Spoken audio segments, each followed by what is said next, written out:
अस्सलाम वालेकुम नाज़रीन ग्रामी, यहाँ पर आपके साथ बहुत बड़ी और अहम खबर शेयर करेंगे। ख़वातीनो हज़रात, पाकिस्तान में तेज़ और तूफ़ानी बारिशों का जो सिस्टम है वो दाखिल हो चुका है।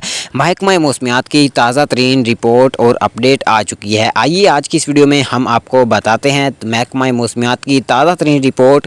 इस वीडियो को आखिर तक लाजमी देखते रहिएगा। वीडियो में आगे बढ़ने से पहले वीडियो को लाइक कर दें। मज़ीद अपडेट देखने और सुनने के लिए वेदर से रिलेटेड चैनल को भी सब्सक्राइब कर दें। ख़वातीनो हज़रात, आपको बताता चलूँ कि आज रात पाकिस्तान में जो मौसम की सूरत हाल है वो काफ़ी ज़्यादा अच्छी नज़र आ रही है। और अगर महकमा मौसमियात की रिपोर्ट को मद्देनज़र रख के देखा जाए तो पाकिस्तान में आज रात तेज़ और तूफ़ानी बारिश आने का इम्कान है। नाज़रीन ग्रामी, महकमा मौसमियात का कहना है कि ये बारिश जो है तूफ़ानी बारिश भी हो सकती है और अकेली बारिश भी हो सकती है। नाज़रीन ग्रामी और ख़वातीनो हज़रात, आपको बताता चलूँ कि महकमा मौसमियात का कहना है कि बारिश बरसाने वाला जो सिस्टम है वो कराची की जानिब से पाकिस्तान में दाखिल हो चुका है और आज रात 12 बजे के बाद पाकिस्तान में बारिशें शुरू हो जाएंगी।